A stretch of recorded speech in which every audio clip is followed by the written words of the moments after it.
हरे कृष्णा, राधे राधे। आज की ये कहानी मथुरा की अम्मा जी की है। अब नाम मथुरा की अम्मा जी है तो बाय डिफ़ॉल्ट सी बात है कि अम्मा जी मथुरा में ही रहती होंगी। मगर ऐसा नहीं है। अम्मा जी अभी दिल्ली में रहती हैं। कुल मिला के उनकी 7 संतानें हैं। लेकिन वो कहते हैं ना कि हमने थोड़ी ना बच्चे पैदा किए। हमने तो उन्हें पैदा किया जिन्हें अब हमें सँभालने में बोझ लगता है। 7 संतानों में पुत्रियाँ भी हैं, जिनका होना ना होना एक ही है। अम्मा जी बताती हैं कि उनके पति एक आला अफ़सर थे और उससे रिटायर हैं। उनसे बात करने के बाद भी ये पता लगता है क्योंकि उनके शब्द, उनके बात करने का तरीका पढ़े-लिखों से और समझदारों से कई गुना बेहतर है। लेकिन वो अपने एक बेटे के साथ रहती हैं जो छोटे वाले बेटे से दूसरे नंबर पे है और उसकी बहू बहुत ही प्यार से उन्हें रखती हैं, तो कुल 18 साल से वो उन्हीं के साथ दिल्ली में रह रहे हैं और वो बेटा भी सरकारी कर्मचारी है। अम्मा जी हमेशा से कृष्ण भक्त रही। गुस्सा थोड़ा बहुत उनकी नाक पे रहता है और अम्मा जी मुँहफट हैं, किसी को भी कुछ भी कह देती हैं। इतनी उम्र हो गई है तो अब कोई दिल पे भी नहीं लगाता। कहते हैं कि एक बार अम्मा जी अपने दूसरे नंबर के बेटे के घर गई जो काफ़ी रिच है, अपने लिए होगा रिच, लेकिन अब मैं उनकी अगर कहानी सुनाने लगूँगी तो आप भी कहेंगे कि इस कलयुग में इस तरह के बच्चों का होना तो लाज़मी है। तो वो गईं अपने बेटे के घर और बेटे ने माँ का जिस तरह से सत्कार किया, वो एक्सपेक्टेड भी था और एक्सेप्शनल भी। अब अम्मा जी की एक छोटी-सी कमज़ोरी थी कि उन्हें दिखाई थोड़ा कम देता था। मतलब कम क्या कह लीजिए, चश्मा लगाकर बहुत ही धुंधला। तो चलने-फिरने में थोड़ी समस्या होती थी। वो दीवारों का सहारा लेके चला करती थी और इसी वजह से जब वो अपने उस बेटे के घर गई, नाराज़ होकर अपनी इस बहू से थोड़ा बातचीत तो खटपट होती रहती है यार घर में। वही खटपट हुई होगी तो भई अपना बस्ता लिया अम्मा जी ने, चल पड़ी अपने पतिदेव के साथ। तो गईं, कुछ खा के शायद सब्ज़ी के दाग या पता नहीं कौन-से दाग उनकी दीवार पर लग गए, भाई साहब। अब माँ की क्या ज़रूरत है? माँ से अहम चीज़ तो उनके पास वो मकान है, पैसा है, जिस माँ ने पैदा किया, उस माँ की ही अब कोई कीमत नहीं। तो माँ को खूब खरी-खोटी सुनाई। माँ को समझ में आया कि एक बार का जो गुस्सा है ना, वो अलग चीज़ है, मगर चीज़ों का अहम होना और उसके लिए माँ-बाप को तुच्छ समझना अलग चीज़। वहाँ से अपना बैग उठाया और वापस आ गई।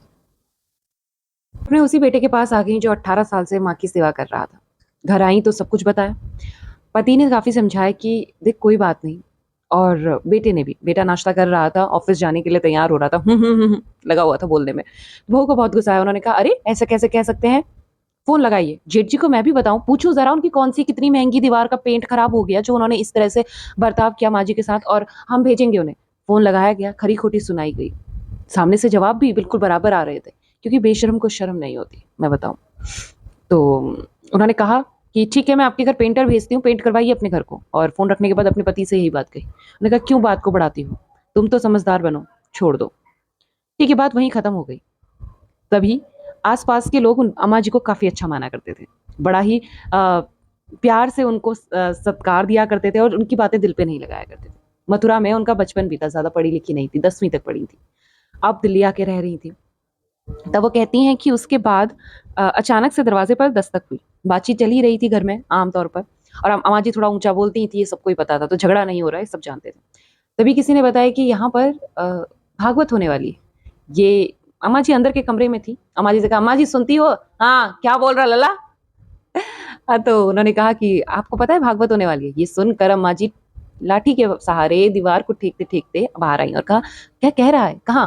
मैंने कहा, "यही हमारी सोसाइटी के बाहर मोड़ पर जो आगे थोड़ा बड़ा-सा ग्राउंड है, वहाँ पर होगी।" मैंने कहा, "अच्छा, तो पंडित?" कह रहे, "पंडित जी भी आ रहे हैं, सब वृंदावन मथुरा से आ रहे हैं।" मैंने कहा, "अच्छा, तो कहाँ रह रहे हैं वो लोग?" मैंने कहा, "यहीं कहीं उनका इंतज़ाम किया है तीसरे माले पे।"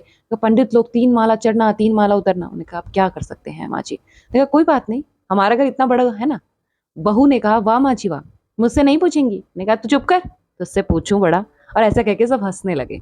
माँ जी ने जो आए थे उनमें से एक से कहा, "ए लल्ला सुन, अंदर जा, जहाँ मेरा कमरा है वहाँ पे एक बक्से के ऊपर मेरा बटुआ पड़ा है।" पहले के लोग पर्स को बटुआ बोला करते थे। "ज़रा लेके आना लल्ला।" तो परिवार के बाकी जन भी बैठे थे। बहू ने कहा, "माँ जी मैं ले आऊँ?" मैंने कहा, "चुप कर।"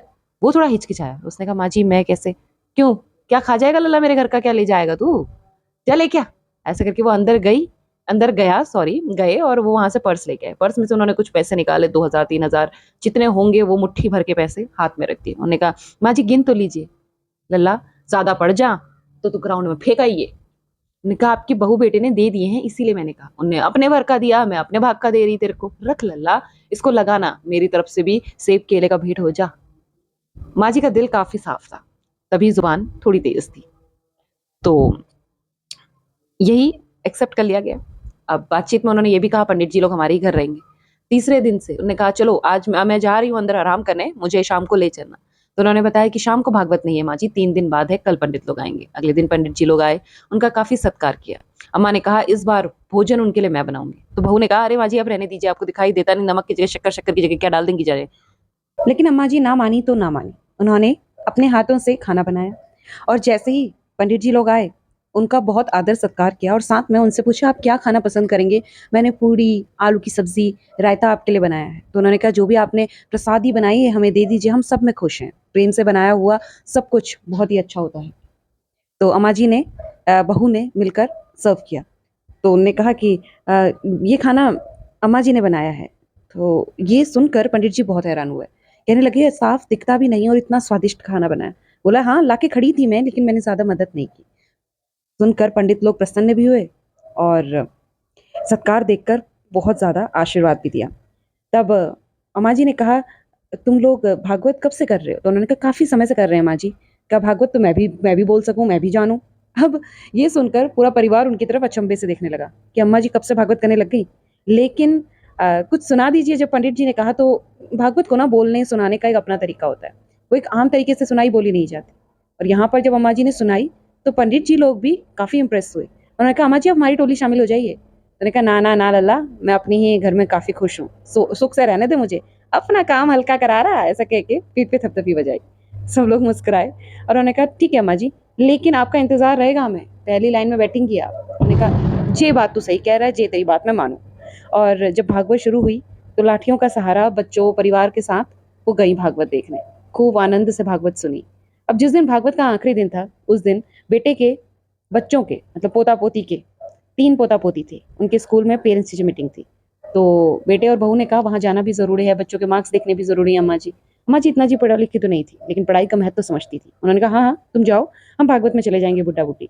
तो भागवत में जब वो गई तभी उनके पति को जो बाबा जी थे उन्होंने कहा मेरी तबीयत थोड़ी ठीक सी ना लग रही, पैर भी दुख रहा, चल घर चल। तो उन्होंने कहा ना मैं तो भागवत पूरी सुन के आऊँ, तुम जाओ घर जाके आराम करो। वो घर जाकर आराम करने लगे।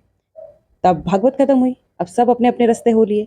पंडित जी ने भी अम्मा जी को प्रणाम किया और कहा अम्मा जी अब आज्ञा दीजिए हम भी जाएं, यहाँ से गाड़ी पकड़ेंगे समय लग जाएगा घर पहुंचने में। तो वो भी चले गए।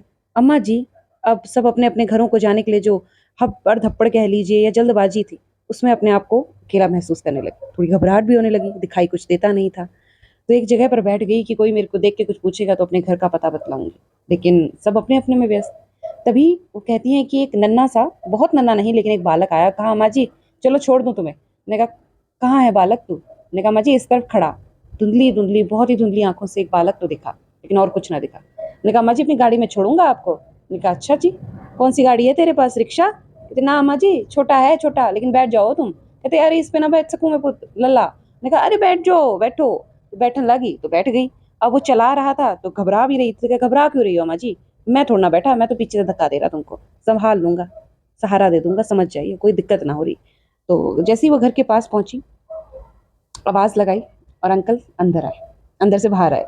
अंकल ने अम्मा जी को देखा तो बोला कि ये कौन आया है। कहते यही तो मुझे छोड़ना आया था। कहते अरे रिक्शा वाला तुझे कहाँ मिल गया। तो रिक्शा ना है, इस पे एक छोटा सी गाड़ी है इसकी। कहते मुझे तो रिक्शा दिख रहा। कहते अच्छा चलो अंदर तो बोलो, अंदर तो आने को बोलो ये बालक को। बालक ने शर्त रखी कि जब मैं आपको घर तक छोड़ दूंगा तो जो आपके हाथ में लड्डू प्रसाद है ना वो मैं खाऊंगा, और मैंने यही बोला है कि तू मुझे घर तक छोड़ तो दे, मैं तुझे मिठाइयाँ दूंगी, तो इसे मिठाइयाँ दे दो मेरे कथन अनुसार।